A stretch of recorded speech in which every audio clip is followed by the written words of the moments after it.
সুপ্রিয় সপ্তম শ্রেণীর শিক্ষার্থী, পার্থ স্টাডি চ্যানেল পক্ষ থেকে সবাইকে জানাই আন্তরিক শুভেচ্ছা।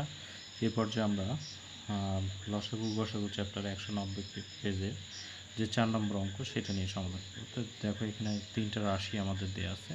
তা আমরা প্রথম রাশিটা আগে তুলে নিয়েছি 16a³ x4 x⁴ y। তাহলে 16কে যদি আমি ভাঙি, দেখো 16কে ভাঙলে কীভাবে ভাঙা যায়? 2 দিয়ে ভাঙলে কত 8 হয়, আবার যদি 2 দিয়ে ভাঙি তাহলে কত 4 হবে, আবার 2 দিয়ে ভাঙলে তাহলে টোটাল কয়টা 2 পাবো? তো টোটাল হচ্ছে আমরা 4টা 2 পাচ্ছি। তাহলে 2 × 2 × 2 × 2 4টা 2 লিখে নিলাম। a এর উপর কিউব মানে 3টে a, তার মানে a গুণন a গুণন a, আর x এর পাওয়ার 4 মানে হচ্ছে 4টা x, আর হচ্ছে এখানে একটা y আছে y।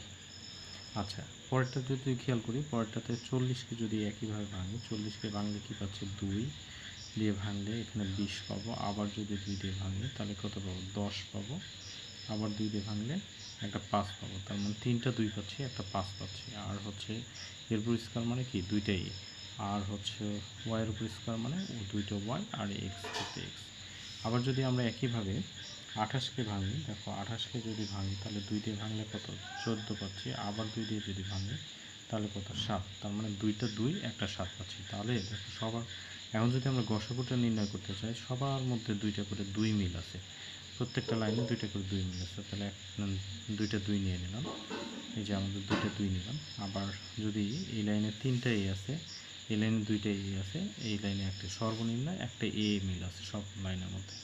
আবার এই লাইনে 4টে এক্স আছে, এই লাইনে একটা এক্স আছে, এই লাইনে হচ্ছে 3টা এক্স আছে, তার মানে সর্বনিম্ন একটা এক্স মিল আছে। এই লাইনে ওয়াই একটা আছে, এই লাইনে ওয়াই একটা আছে, আর এই লাইনে আবার ওয়াই নাই। তা সুতরাং যেহেতু 3টা লাইনে নাই, সুতরাং আমরা ওয়াইটা নিতে পারবো না। তাহলে আমাদের অ্যান্সার হচ্ছে কত?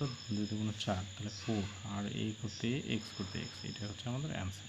তো সুপ্রিয় শিক্ষার্থী, ভিডিওটি ভালো লাগলে অবশ্যই ভিডিওটি লাইক দিয়ে পরবর্তী ভিডিওর জন্য এবং হচ্ছে তোমার বন্ধুদের মাঝে শেয়ার করো।